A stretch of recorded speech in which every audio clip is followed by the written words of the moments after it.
Yom Kippur is the holiest day on the Jewish calendar. It is a day of complete awesomeness, of solemnity, a time when Jewish people gather together in shuls around the world.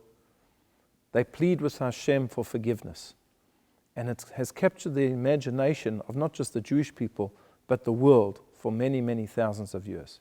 But what exactly is Yom Kippur? What is the source? What is the history behind this awesome day, this awesome festival?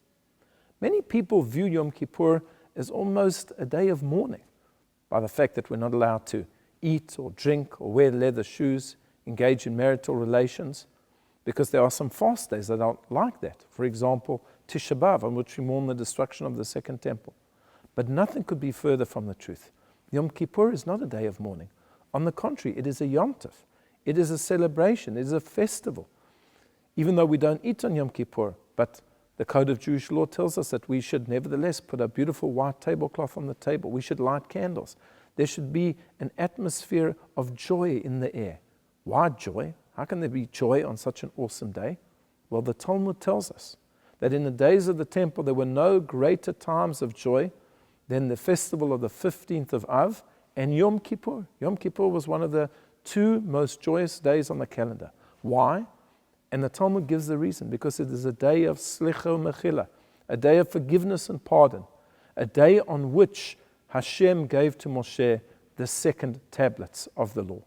And this gives us somewhat of an insight into why this day is so important and its history. The Jewish people were taken out of Egypt, the incredible exodus with signs and wonders and miracles. They were led through the desert. The Red Sea was miraculously split for them. And then they came to Mount Sinai.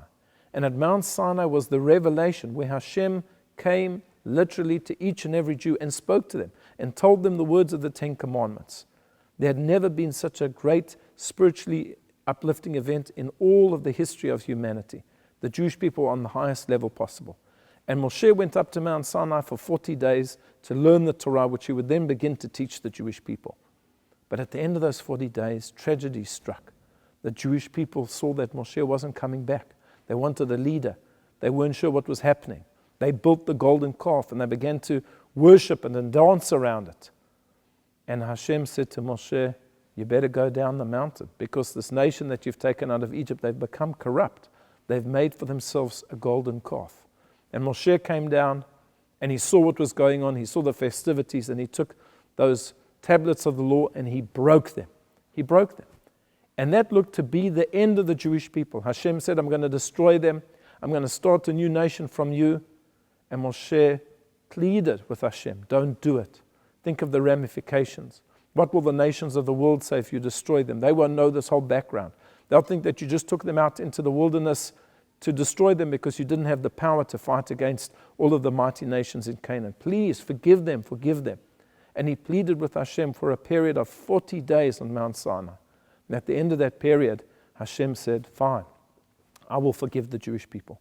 Go down, hew out a new set of tablets, and I will engrave them with the same words that were on the first set of tablets. And you'll come down and you'll present them to the Jewish people. And that's exactly what Moshe did. And he spent a further 40 days on the mountain, beginning on Rosh Chodesh Elul and ending 40 days later, which is the 10th of Tishrei, which is Yom Kippur. And on Yom Kippur, he came down with a new set of tablets, and the Jewish people realized that their sin had been forgiven. And not only forgiven, but says the Talmud, ba'ahava, with love, Hashem had forgiven them. That is the source of Yom Kippur, and that was the first Yom Kippur. Yom Kippur is about giving people another chance. That's what Hashem does. And he does it for us each and every year. We resolve that we won't sin and we'll be better people, but we fall into bad habits. We do things that are inappropriate. We sin. But Hashem gives us a second chance. And I think that the lesson to us is that if Hashem is prepared to give us a second chance, despite what we've done, we should do the same to other people.